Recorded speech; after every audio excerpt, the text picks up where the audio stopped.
Assalamualaikum warahmatullahi wabarakatuh. Sobat Planner di seluruh Indonesia. Presiden Republik Indonesia Bapak Jenderal Purnawirawan Prabowo Subianto berulang kali berucap untuk menghibahkan dirinya demi kepentingan bangsa dan negara Indonesia. Ini patut kita acungi jempol dan kita tunggu hasilnya dan kita tunggu buktinya. Berikut ini adalah video pidato Presiden Republik Indonesia tersebut, yaitu Bapak Jenderal Purnawirawan Prabowo Subianto pada hari Rabu tanggal 18 Desember 2024 di depan ratusan mahasiswa Indonesia yang sedang menempuh studi di Mesir saat beliau lawatan di Mesir dalam rangka menghadiri KTT D8. Dalam video ini beliau sampaikan terkait kekayaan alam Indonesia yang begitu besar dan perlu disyukuri dan harusnya dapat dipergunakan untuk sebesar-besar kemakmuran dan kesejahteraan seluruh rakyat Indonesia. Berikut ini videonya, mari kita simak. Jangan lupa subscribe, bunyikan lonceng, like and share. Terima kasih, hatur nuhun. Yang begitu banyak memberi karunia kepada kita. Bangsa Indonesia harus bersyukur. Berkali-kali saya mengatakan, bangsa Indonesia harus bersyukur. Kita diberi karunia yang sangat luar biasa. Kekayaan alam yang luar biasa. Saya sudah diberi angka-angka tersebut. Kita memiliki tambang-tambang strategis, mineral-mineral kritis, tanaman-tanaman yang sangat banyak ragamnya. Sebentar lagi kita tidak hanya swasembada pangan, tapi dalam beberapa tahun lagi saya katakan Indonesia akan menjadi lumbung pangan dunia. Kita begitu besar karunia yang diberikan oleh Yang Maha Kuasa. Lahan yang luas, yang subur, ketersediaan air yang cukup, juga 3/4 wilayah negara kita adalah dari laut. Kita memiliki cadangan ikan kedua terbesar di dunia. Kita memiliki panjang pantai ketiga terpanjang di dunia. Artinya kita bisa punya puluhan juta hektar tambak-tambak ikan, tambak udang, tambak lobster, tambak kepiting. Kita akan menjadi eksporter yang paling utama di bidang ikan dan protein untuk dunia, saudara-saudara sekalian. Saudara-saudara sekalian, semua karunia ini percuma kalau tidak bisa kita kelola dengan baik. Karena itu saya bertekad, mandat yang diberi kepada saya oleh rakyat Indonesia, saya dipilih oleh rakyat Indonesia, saya disumpah di hadapan rakyat dan di hadapan Yang Maha Kuasa, saya disumpah untuk menjaga undang-undang dasar kita, menjalankan semua undang-undang. Karena itu saya bertanggung jawab untuk menjaga dan mengelola semua kekayaan kita untuk bisa dinikmati sebesar-besarnya oleh seluruh rakyat Indonesia. Bukan segelintir. Saudara-saudara sekalian, kita bangga GDP kita, produk domestik bruto kita tumbuh dengan pesat. Tumbuh dengan pesat di tengah ketidakpastian dunia. Tetapi kita menyadari bahwa pertumbuhan itu belum merata. Assalamualaikum warahmatullahi wabarakatuh. saudara-saudara sebangsa dan setanah air. Kami sepakat dan sependapat dengan ucapan Presiden Republik Indonesia Bapak Jenderal Purnawirawan Prabowo Subianto bahwa Indonesia sangat beruntung diberkahi oleh Allah Subhanahu wa Ta'ala dengan kekayaan alam yang begitu besar. Kami juga sangat setuju bahwa kekayaan alam Indonesia harus dipergunakan untuk sebesar-besarnya kesejahteraan bagi seluruh rakyat Indonesia. Tetapi perlu cara baru untuk mewujudkannya, karena sudah lama BUMN tambang beroperasi mengusahakan berbagai tambang di Indonesia. Sudah lama Pertamina juga sebagai BUMN yang mengelola dan mengusahakan potensi minyak dan gas bumi di tanah air kita. Sudah lama BUMN Kehutanan mengelola dan mengusahakan berbagai potensi hutan kita. Sudah lama BUMN Perkebunan mengelola dan mengusahakan potensi kebun kita. Tetapi tidak banyak yang BUMN tersebut kontribusikan untuk keuangan negara. Bahkan banyak yang sering laporan keuangannya merugi. Atau kemudian pimpinannya tertangkap oleh KPK. Atau tiba-tiba mencuat kasus korupsi yang begitu besar, triliunan rupiah di salah satu BUMN kita. Ini menunjukkan, mengindikasikan bahwa masih ada yang belum benar di dalam tata kelola sumber daya alam kita. Dalam video ini mari kita lihat sebagian di antaranya, yaitu pada emas dan perak. Salah satu yang strategis, logam strategis di Indonesia. Dalam buklet emas dan perak tahun 2020 yang diterbitkan oleh Kementerian ESDM, tertera berbagai data sebagai berikut. Total cadangan emas kita adalah 0,005 juta ton, atau sama dengan 5.000 ton emas. Nah, total cadangan perak adalah 0,01 juta ton, atau sama dengan 10.000 ton perak.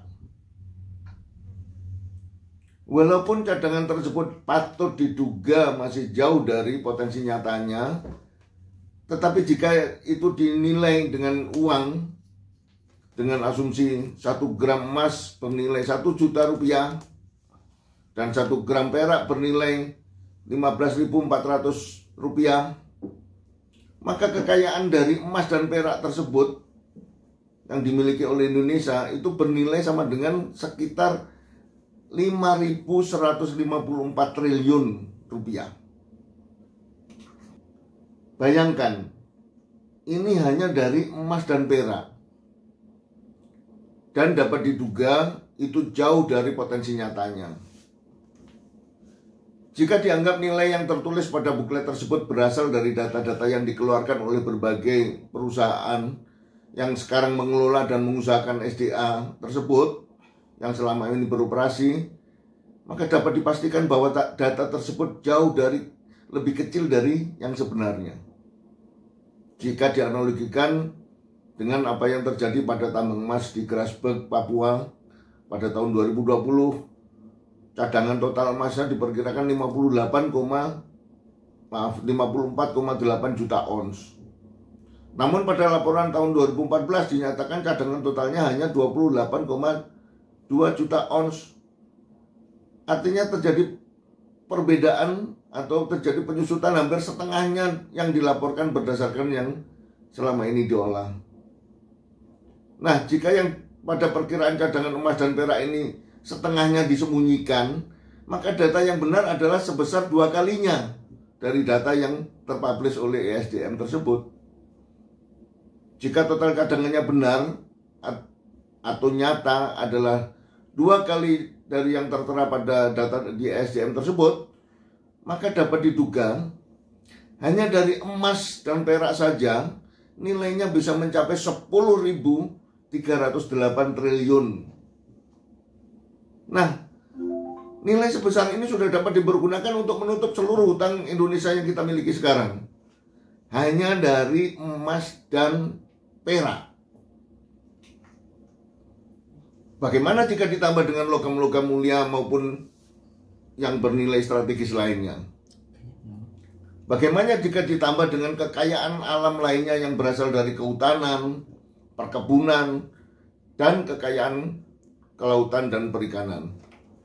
Betapa kayanya Indonesia dan betapa bersyukurnya kita bangsa Indonesia yang mestinya bisa menjadi bangsa yang kaya dan sejahtera hanya dengan memanfaatkan kekayaan alamnya. Mengapa sampai sekarang kita belum menjadi bangsa yang kaya dan sejahtera? Kemungkinan karena ada yang salah atau ada yang belum benar di dalam sistem pengelolaan sumber daya alam kita. Sebenarnya bagaimana praktek pengelolaan, terutama praktek pengusahaan SDA untuk dipergunakan sebagai modal pembangunan selama ini? Beginilah realitanya, bahwa selama ini negara itu memberikan lisensi kepada perusahaan atau kelompok masyarakat atau individu pemohon yang memohon lisensi kepada negara. Dalam hal ini negara diwakili oleh pemerintah. Pemerintah diwakili oleh menteri sebagai wakil dari pemerintah sesuai dengan urusannya. Dan kemudian negara tersebut berdasarkan permohonan lisensi dari baik perusahaan maupun kelompok masyarakat ataupun individu pemohon kemudian memberikan lisensi pengusahaan sumber daya alam tersebut. Itu yang pertama, dan sistem ini diterapkan pada pengelolaan sumber daya alam pada minerba atau mineral dan batubara dengan sistem IUP atau IUPK-nya, kemudian pada kehutanan dan perkebunan dengan lisensi berupa HPH atau IUP HHK, juga pada perikanan dengan sistem SIUP, SIPI, dan SIKPI. Juga diterapkan pada panas bumi dengan sistem IPB-nya. Nah, yang kedua adalah sistem kontrak, di mana negara melakukan kontrak dengan perusahaan atau kelompok masyarakat atau individu sebagai pemohon atau pelaksana dari pengusahaan sumber daya alam. Nah, dari permohonan itu kemudian negara dengan pemohon melakukan kontraktual atau kontrak kerjasama pengusahaan sumber daya alam. Ini diterapkan pada pengelolaan sumber daya alam minyak bumi, ya. Minyak dan gas. Dan ini yang disebut biasa dengan kontrak sharing, ya. Tetapi ini juga memiliki kelemahan karena negara juga bisa diakalin dengan biaya-biaya awal untuk eksploitasi, itu biasanya kemudian dibebankan kepada negara, yang negara seringkali juga bisa ditipu di situ. Dan kelemahannya adalah negara juga dianggap sebagai subjek hukum perdata atau private yang bisa dituntut oleh partner kontrak. Apabila partner kontraknya adalah perusahaan dari luar negeri dengan penanaman modal asing, maka negara bisa digugat dalam pengadilan internasional. Nah, ini yang menurut MK juga sebaiknya tidak dilakukan negara dalam posisi sebagai subjek hukum perdata.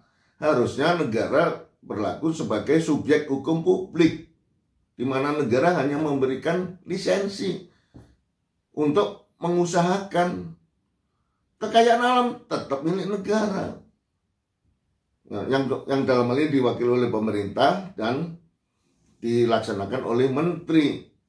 Nah, ini yang selama ini terjadi. Ada dua sistem tadi, yaitu sistem lisensi dan sistem kontrak. Apa yang belum benar dalam pengelolaan selama ini? Menurut kami, di sistem lisensinya pun walaupun negara sebagai subjek hukum publik, tetapi menurut kami masih ada yang belum pas. Kenapa? Atau di mana belum pasnya? Yaitu negara hanya memberikan kepada salah satu pihak, baik perusahaan atau kelompok masyarakat tertentu atau individu pemohon pada semua urusan, pada semua sumber daya alam, pada semua skala, mau kecil, mau menengah, mau besar, dengan sistem begitu.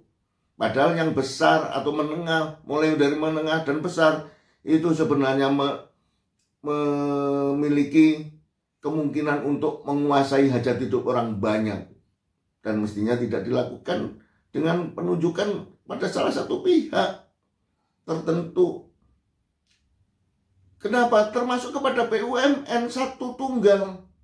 Kenyataannya, seperti yang tadi saya bilang, BUMN kita sudah melaksanakan pengusahaan sumber daya alam kita bertahun-tahun, tapi tetap aja kontribusi terhadap keuangan negaranya masih belum cukup untuk bisa mensejahterakan seluruh rakyat Indonesia. Bahkan ujung-ujungnya banyak terjadi korupsi di sana. Kenapa? Menurut saya karena itu masih hanya salah satu. Kenapa? Karena tidak melibatkan banyak pihak yang lain. Nah, kemudian di sistem kontrak bagaimana? Itu juga menurut kami juga masih belum tepat. Karena negara kok kontrak dengan perusahaan. Ya, negara harus berdiri di atas semua kepentingan untuk rakyat. Nggak boleh, nggak perlu kontrak dengan salah satu badan hukum. Walaupun badan hukum itu adalah badan hukum Indonesia. Negara tidak perlu melakukan kontrak itu. Nah, yang selama ini dikerjakan pada SDA Migas, di mana pelakunya banyak dari perusahaan-perusahaan yang penanaman modal asing. Ya, jadi BUMN yang selama ini dipercaya untuk mengelola atau mengusahakan SDA sampai hari ini belum banyak kontribusinya untuk keuangan negara. Malah laporannya sering merugi, tetapi pejabatnya kaya raya. Ya. Sementara yang juga masih ada yang kurang tepat adalah untuk kementerian dengan PMA, penguasaan saham PMA itu sampai hari ini aturannya adalah boleh mencapai 95% berdasarkan ketentuan penanaman modal. Di mana dengan kondisi seperti ini, maka yang menjadi pengelola pengusahaan sumber daya alam Indonesia nanti hasilnya itu dapat dibawa oleh orang asing itu ke luar negeri. Ini juga tidak adil bagi bangsa Indonesia. Ya. Hasil dari pengelolaan sumber daya alam kita malah dinikmati oleh orang luar dan dibawa keluar dari negara Republik Indonesia. Maka kami menyarankan saran perubahan bahwa sistem lisensi untuk SDA tidak strategis atau skala kecil boleh diberikan kepada perusahaan atau kelompok masyarakat atau individu atau pemohon ya, yang mengajukan permohonan pengusahaan sumber daya alam hanya untuk yang tidak strategis dan skala kecil. Nah, yang untuk skala menengah dan besar dan yang strategis, maka sistem lisensinya hanya diberikan kepada badan usaha bersama yang berbadan hukum Indonesia. Dan negara dengan sistem lisensi ini, maka negara tetap sebagai subjek hukum publik. Jadi tidak bisa dituntut di lembaga internasional atau di pengadilan internasional. Nah, siapa dan apa itu badan usaha bersama dan bagaimana pembagian share-nya? Menurut kami, ini yang sudah kami bahas di IAP Indonesia, terutama di IAP Jawa Barat sebagai motor pertama dan diinisiasi oleh Pak Sondiamar. Badan usaha bersama itu adalah badan usaha yang berbadan hukum Indonesia dan bisa berupa atau berbentuk atau berwujud perusahaan terbatas, joint venture atau PT bersama, di mana di dalamnya terdiri dari satu, BUMN, dalam hal ini mewakili kepentingan pemerintah pusat. Kedua, BUMD provinsi, dalam hal ini mewakili kepentingan daerah provinsi. Ketiga, BUMD kabupaten kota, dalam hal ini mewakili kepentingan kabupaten kota. Keempat, perusahaan swasta profesional. Nah, ini yang berarti dia yang mampu untuk mengelola dan mengusahakan sumber daya alam tersebut. Kemudian yang kelima adalah koperasi karyawan. Dalam hal ini mewakili kepentingan pekerja.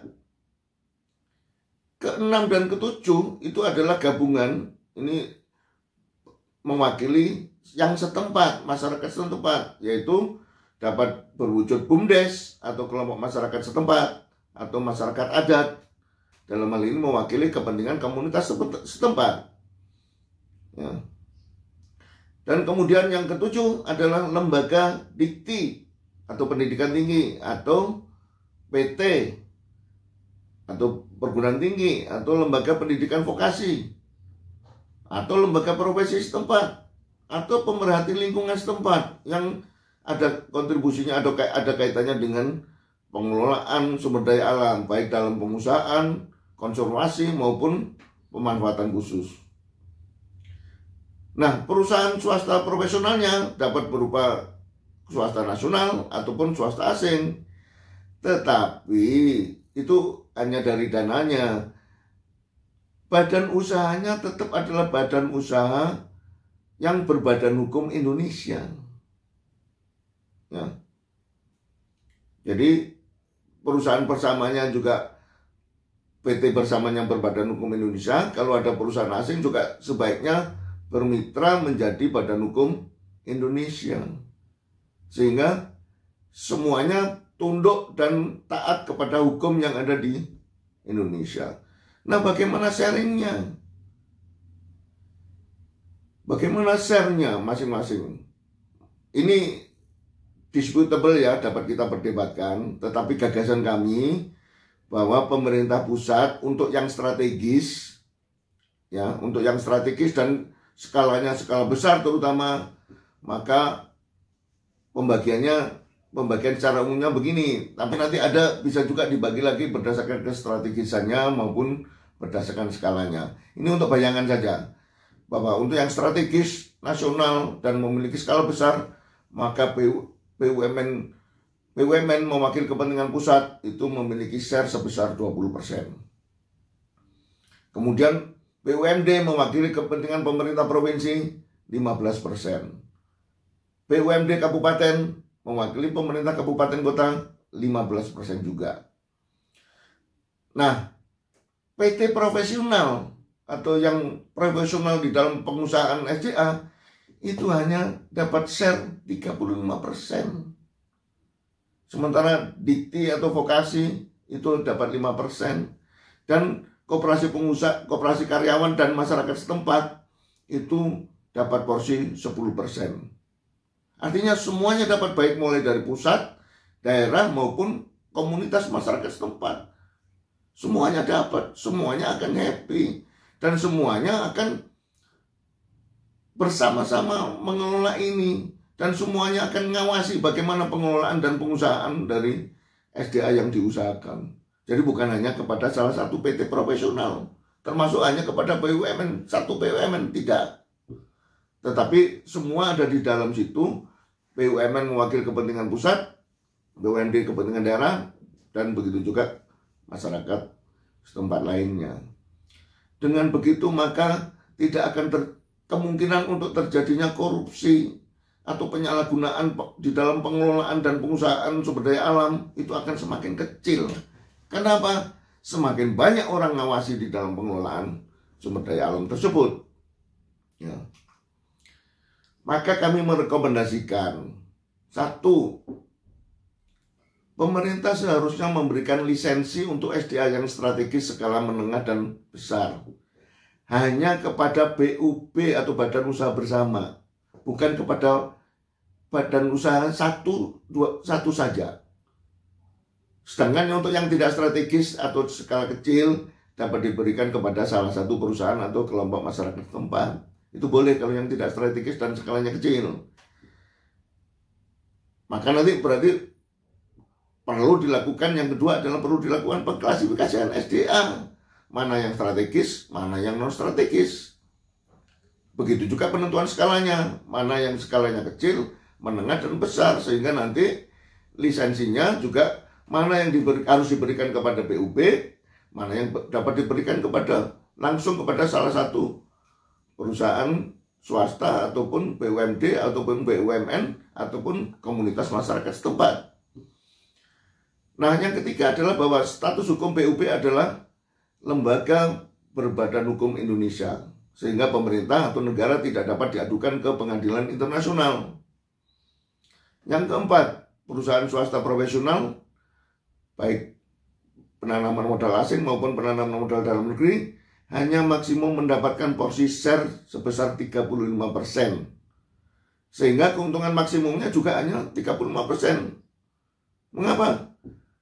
Karena swasta profesional pun di dalam mengusahakan tambang juga tidak menggunakan modal sendiri, tetapi menggunakan modal dari bank. Dan itu bisa dilakukan oleh semua, termasuk oleh negara atau BUMN maupun BUMD. Sehingga tidak adil jika mereka menguasai dan mendapatkan keuntungan lebih dari 35%. Sementara pemilik dari kekayaan alam ini adalah seluruh rakyat Indonesia dan diwakili oleh negara. Negara diwakili lagi oleh pemerintah.